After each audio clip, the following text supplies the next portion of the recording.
Hello everyone, welcome back to my channel Morning Math Class. So today we will begin with what we have started, coordinate geometry. So we will finish that topic today. But before I begin, I want each one of you to like and subscribe the channel and also refer to your friends and relatives so that everyone get benefited. So let's get started.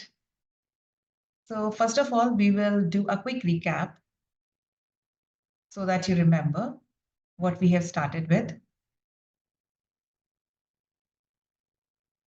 I hope you remember this. So we discussed the important components of coordinate geometry, how it looks like, what are the quadrants, how do you plot the coordinates, and then we understood a bit of it that where actually you use coordinate geometry. So it's a very important part that you should know. Everyone should know that how to read the coordinates. And then a very important part which always comes, the distance formula. So this is a very important part that how do you measure that, how do you calculate the distance in units? So whatever it is given, when the two coordinates are there. So it is the square root of x2 minus x1 whole square plus y2 minus y1 whole square. And then we solve a few questions in your book. So today we are going to begin with that only so that we have a quick recap. I hope you remember the distance formula. So find a relation between x and y such that the point xy is equidistant from the 2 points. Okay, so suppose let's say this is my first point A and this is my second point B. Okay, and I'll take this as x1, this as y1, this as x2, and this as y2. Okay, so because it is already given, so the most important word over here is equidistant. Equidistant means equal distance. So that means if I say this is my point P, okay, that means PA is equal to already given PA equal to PB. The distance between both of them are equal. Okay, and you know what's the formula? It is the square root of x2 minus x1, and over here also the same thing. Okay, so now let's begin started. So x2 minus x1 whole square. So if I say x minus 7 whole square and plus y minus 1 whole square, x2 minus x1 whole square plus y2 minus y1 whole square. And then for second one, it is again x minus 3 whole square plus y minus 5 whole square. I hope this is clear. Now, on both the sides, you have a square root. So what's the trick to remove it? We have to do squaring on both the sides. So when you do squaring on both the sides, then you remove this square root. Squaring on both the sides. So what do you get? It is x minus 7 whole square plus y minus 1 whole square. So you can write it directly. It's removed. Plus y minus 5 whole square. So once it is removed, this looks quite simple. So anyone knows the identity, it is a minus b whole square. So we have to use this identity to simplify it further. So here x minus 7 whole square, it is a square minus 2ab minus 14x plus b square, which is 49. So it is a square minus 2ab plus b square, or if it is easy for you to understand like this, a square plus b square minus 2ab, both are correct. Then next, y square, okay, and then minus 2y plus 1. That is what is your second one. And x minus 3 whole square, same, x square minus 2ab minus 6x and plus 9. Then next we have y square minus 2ab minus 10y plus 25. Okay. Now the next step is you have to take the like terms on one side, combine the like terms. But before that, check that can you cancel something? So you can. X square and x square can be crossed. Both are same. When you take it one side, one become plus, one is minus, cancel out. Next is y square and the another one y square. Of course, this also can be cancelled. Now what is left? You have to see x and y and some numbers. So write all the x and y on one side. So already I have on this left side minus 14x, so I have to write it. And then from this side, I have to take it to this side. So this minus 6x become plus 6x.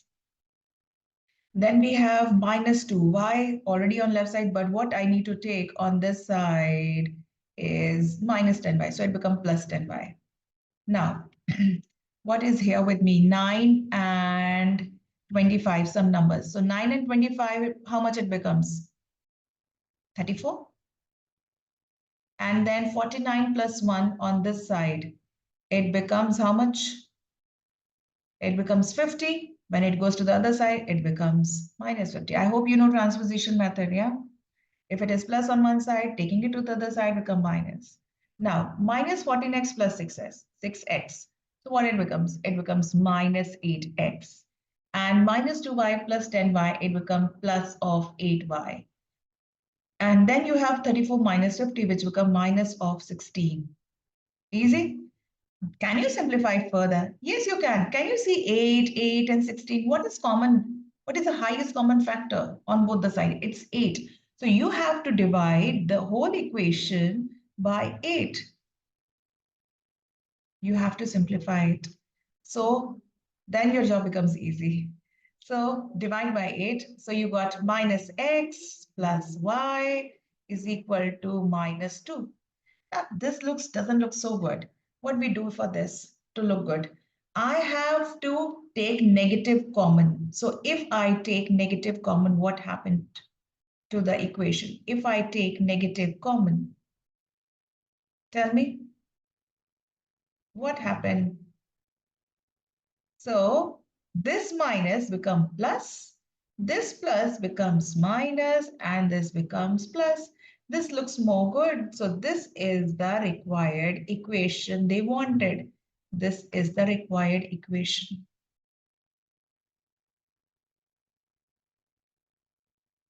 Yeah, easy.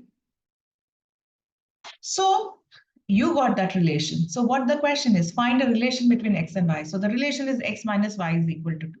So this is also one of the question. Let's move ahead and see.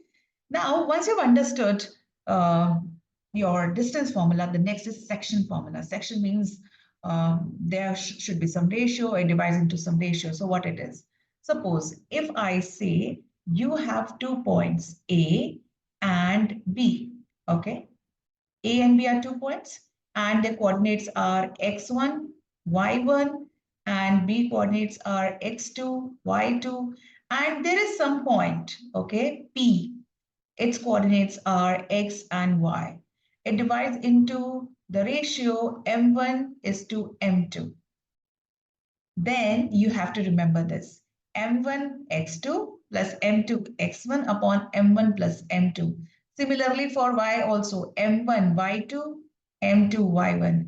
Can I give you one trick? How do you remember this formula? This looks so difficult. I'll give you a trick for this as I remember myself. So because there are two ratios and I'll write those ratios M1 and M2. Okay, I'll write up also M1 and M2. Here also I will write M1 plus M2, up also M1 plus M2. Now what you have to do now, up in the numerator, you have to just multiply with x2 and x1 and similarly y2 and y1. Easy? You'll remember always. Yeah. So these are the coordinates to get for P. The P is that, that point which divides internally AB. Can you see this is internally? This is not externally. So M1 and M2.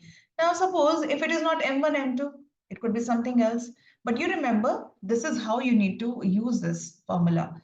So you have to apply this. So if suppose sometimes they give you as K is to 1, then if it is K is to 1, then in place of M1 and M2, you replace it with K and 1, and it becomes as simple and easy. So M1 plus M2, K plus 1, M1 plus M2, K plus 1, X2 plus X1, and the whole story goes on exactly the same way. Now, there are some special cases when you have M1, M2 that divides internally, but probably it becomes as midpoint. So when you have a midpoint, something which divides into midpoint, what do you say? It divides into equal halves. So say, we will say that divides into 1:1. So again, use the same formula, you know. So M1 plus M2. So can you see here, M1 plus M2, use 1 and 1, 1 plus 1 become 2. And here, because it's already 1, M1 and M2, so it become X2 and X1. So sometimes there are some cases when they ask, when they give you that you have, their ratio is the midpoint, it divides into the midpoints, okay? The line segment divides into 1:1. So you remember that. If it is a midpoint, the ratio is 1:1 and x1 plus x2 upon 2 and y1 plus y2 upon 2. Remember it. It's super easy. Okay, so let's get started and we want to know how we're going to apply it. So look here. So suppose you have one question like this. Find the coordinates of the point which divides the line segment joining point this. Okay, so there are 2 points. Suppose I say this one is my x1, this is my y1, this is my x2 and y2 in the ratio 3:1 internally. Now, internally, so we have to find out the coordinates for the point. For P, I would say that we know X, so we have to find out the coordinates for this point P. So it is equal to, first of all, write the formula. It's always a very good practice to remember it. Okay, as I told you, so use this hack always. So M1 plus M2, M1 plus M2, and then you have X2 and X1, Y2 and Y1, and it's done. Yeah, so use this. So I have M1 plus M2 as 3:1, so I will write 3 plus 1. Okay, so now 3 plus 1. Now 3 is multiplied by x2. What is your x2? It is 8. X1 is how much? -3. Then you have 3 plus 1. So again, you write 3 plus 1. Now 3 multiplied by y2, which is 5. And it is y1 is, oh, that means there is some mistake. So x2 is 8 and it is 4. It is not -3. So let's just erase this part. So this one is, so x2 is 8, but x1 is 4. I realized when I was writing y2. Where is y2? So 3 times 5 and 1 times -3. So that is your y1. Now simplify. 3 times 8, 24 plus 4 and 3 plus 1, 4. Then you have this one, 15 minus 3 upon 4. Can we simplify further? So it is 28 divided by 4 and then you have 12 divided by 4. Can you solve it further? So 28 divided by 4, it is easily divisible by 4, yes. So 7 times 4 is 28 and it is 3. So that's your answer. So the coordinates of this point P is your this 7, 3. So these are the respective coordinates for this point. I hope it's clear. Okay, so let's see the another one. Now, in what ratio? Now they're asking you the ratio. So suppose you have point A and you have point B. Point A is -6, 10 and B is 3, -8. And the point is P, which is -4, 6. The point is they have not given you the ratio. You have to find out the ratio for it. So I don't know. So I have to write as M1 and M2. Do you agree? When you don't know, you have to assume something. And in our formula, it is M1 and M2. So I'm going to use that. So let's get started. Do you remember your formula? So write down the formula first so that when you substitute the values, it's easy for you. So M1 plus M2.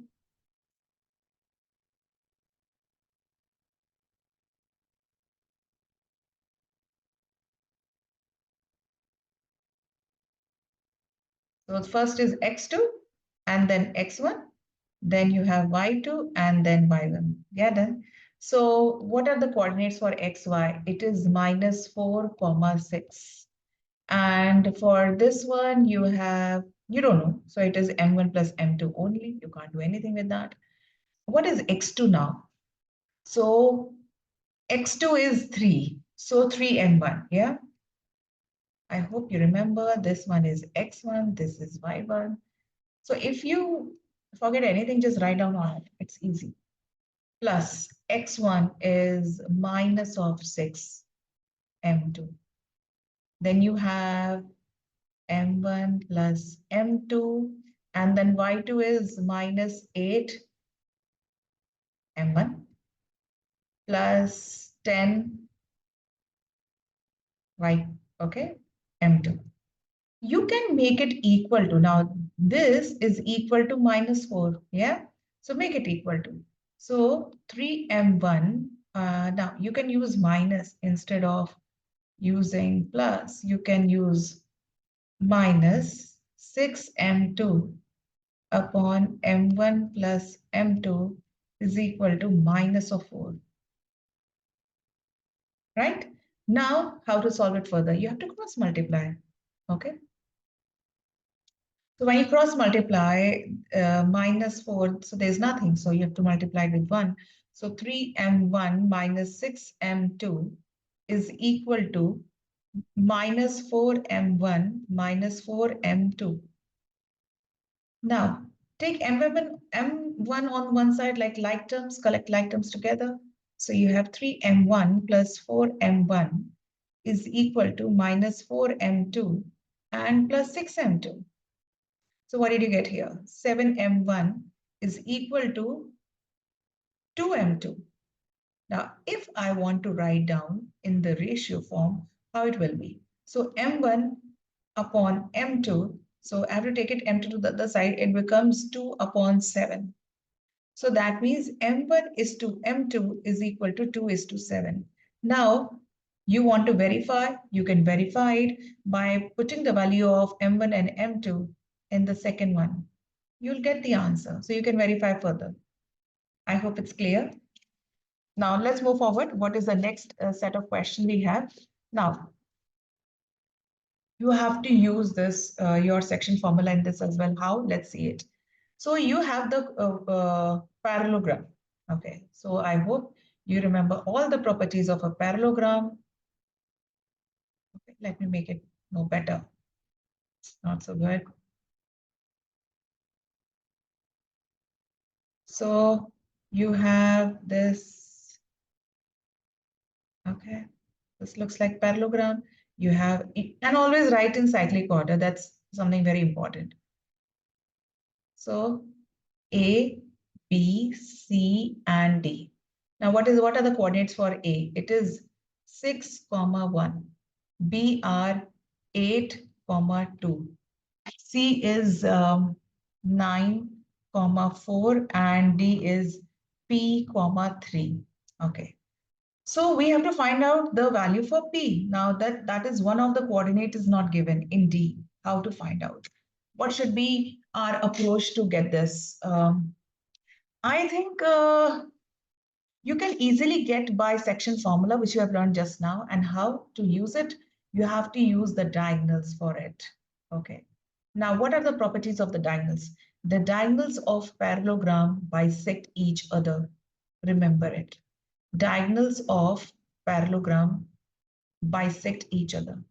What does it mean? It means that the coordinates of midpoint of AC should be equal to the coordinates of midpoint of BD. It means this. Okay. So it means that the coordinates of midpoint of